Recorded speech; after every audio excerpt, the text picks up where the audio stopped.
Hello again. So we are at part E of the France-Germany talk. Are we looking at a partnership in decline, or at least at a partnership that is under significant challenge? Well, there are perhaps 9 factors that might lead to such a view. There's a matter of the passage of time. There's German unification. There's the impact of the enlargement of the European Union. There's the impact of the new institutions created particularly under the Maastricht Treaty. There's the transformation of the world from the bipolar world of the post-war era to something rather different, initially unipolar, now more multipolar. There are elite doubts about further integration, the economic divergence between the two countries, a degree of political divergence on many issues between the two countries, and perhaps a more general weakening of Europe faced by relative economic decline, monetary crises, and so on. So these might suggest a less powerful partnership, a less equal partnership, maybe a less coordinated partnership as well. If we look at the first of those, the passage of time, if we go back, you may remember that one of the elements that brought the Germans onto the European integration project to start with was the idea of being accepted into the international community, furthering their own ambitions, but without being able to do so openly because of the Nazi past.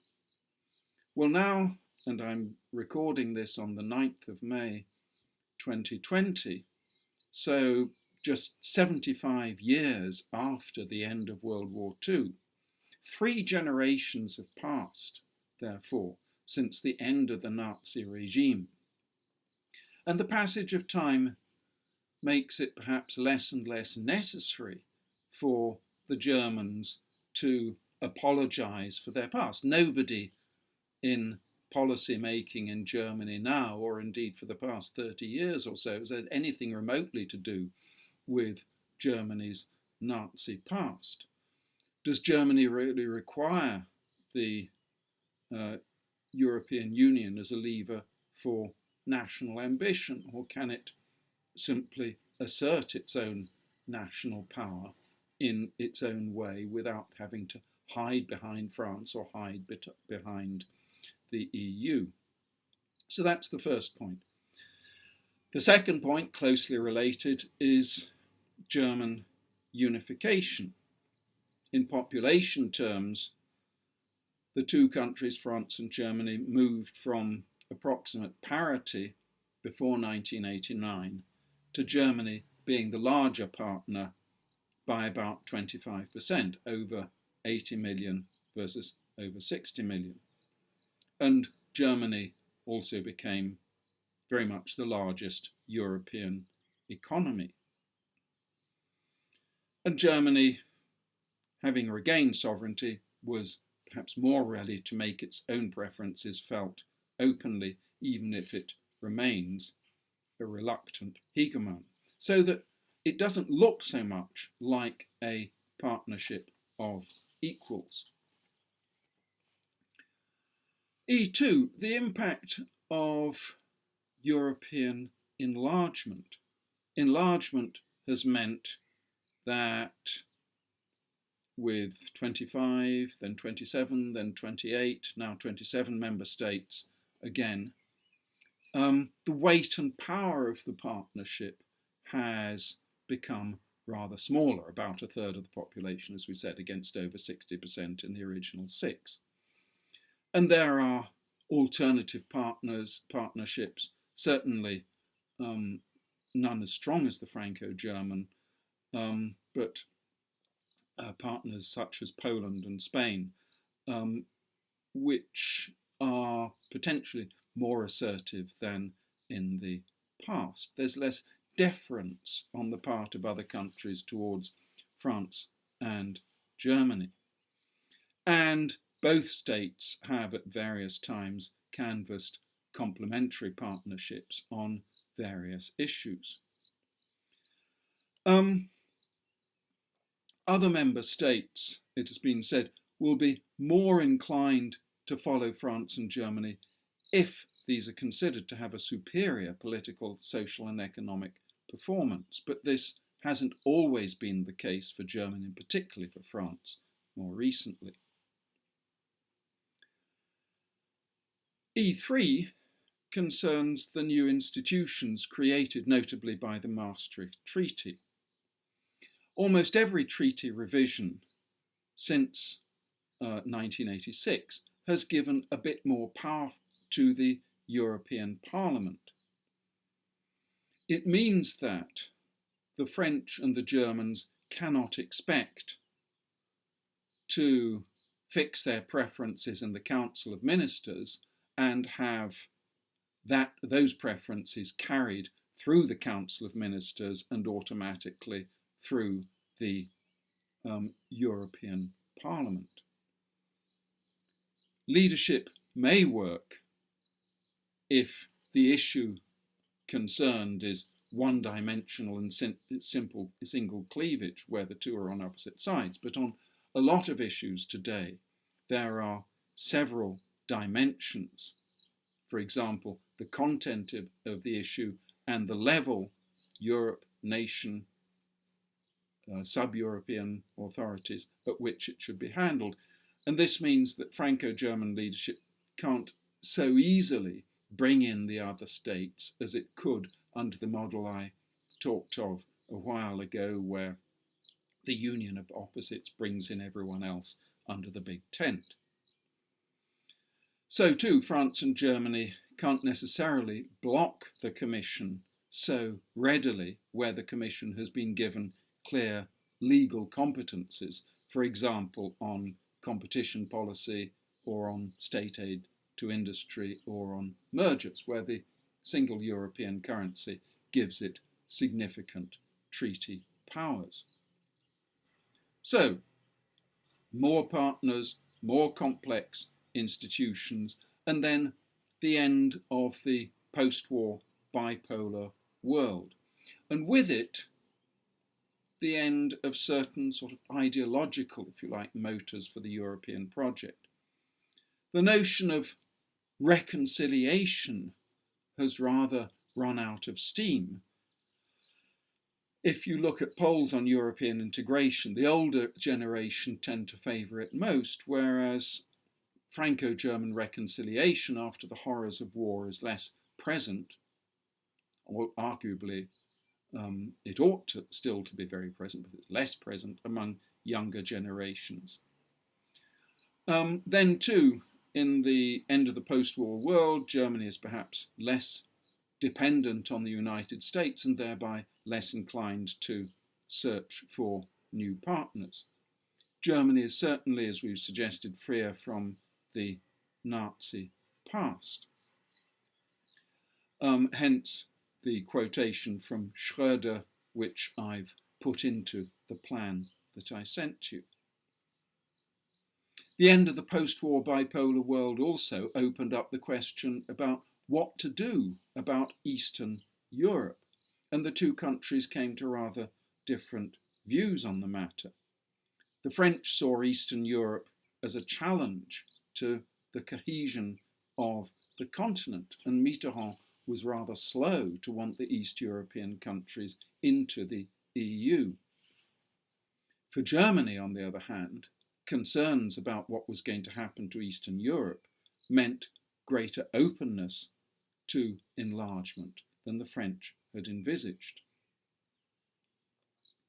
Then too, another consequence of the end of the post-war bipolar world was Germany's need to look after its Eastern lender and the budgetary pressures in Germany, in unified Germany, that resulted.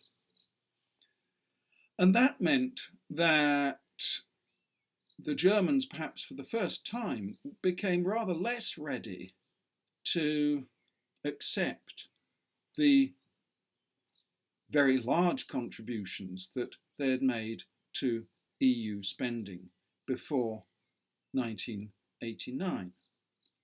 The idea of a blank cheque to the EU suddenly became the object of some suspicion on the German side.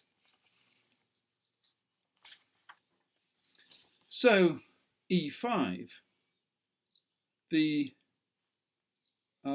further challenge to France and Germany became increasing economic divergence. France's painful adjustment to a low inflation model from the mid-1980s at François Mitterrand's behest was not accompanied by structural reforms in the way that Germany undertook from the late 1990s on under Gerhard Schröder. And France lost competitiveness compared to the significant efforts made by Germany. Germany's efforts bore fruit, and France's, as I've suggested before, didn't, and led to rather contrasting growth rates. And this, of course, enhanced Germany's economic power within the European Union. One example of this contrast is the growth in the performance of small and medium enterprises in Germany, 12% between 2008 and 2012, whereas more or less zero growth for French small and medium enterprises in the same period. German unemployment before the present crisis was roughly 5% and falling, compared to France's nearly 10%, albeit falling under Emmanuel Macron. That economic divergence meant that when the political agenda started involving Eurozone issues, bailouts to southern countries, and so on, Germany became the absolutely unavoidable and not very sympathetic player in the search for a solution to the southern countries' difficulties. Then too, we see quite serious political divergences emerging over Yugoslavia in the early 1990s, over the Nice Treaty and seats on the Council of Ministers in 2000, on the Constitutional Treaty in 2000-2001, and on the whole issue of the economic governance of Europe, which France would like to see as a sort of counterbalance to the independence of the European Central Bank, but which Germany views with great suspicion as a means of bringing in by the back door solidarity and mutualization of debt. Then we have doubts at elite level on the whole grand vision of Europe as it was espoused in the 60s and 70s and 80s. The French felt that they were losing control of this rather nice, comfortable, small Western Europe under French leadership, and that they were looking at something more like a great big free trade area, freed of the idealism of the early years, and they didn't like it so much. The Germans, meanwhile, started wondering if they were really getting value for all that money they were putting into the European Union. Helmut Kohl, at the end of his career, stopped talking about the notion of a United States of Europe. And meanwhile, in German economic circles, doubts rose about whether the euro had been such a good idea after all. Europe, therefore, is subjected to significant new challenges: the economic crisis following the subprimes and the euro crisis that followed it, the challenge of a newly assertive and rather unfriendly Russia under Putin, the challenge of refugees, particularly after the start of the Syrian civil war, and the challenge of public disenchantment with the EU and the rise of populism. All that made common Franco-German initiatives rather difficult to undertake. Sorry.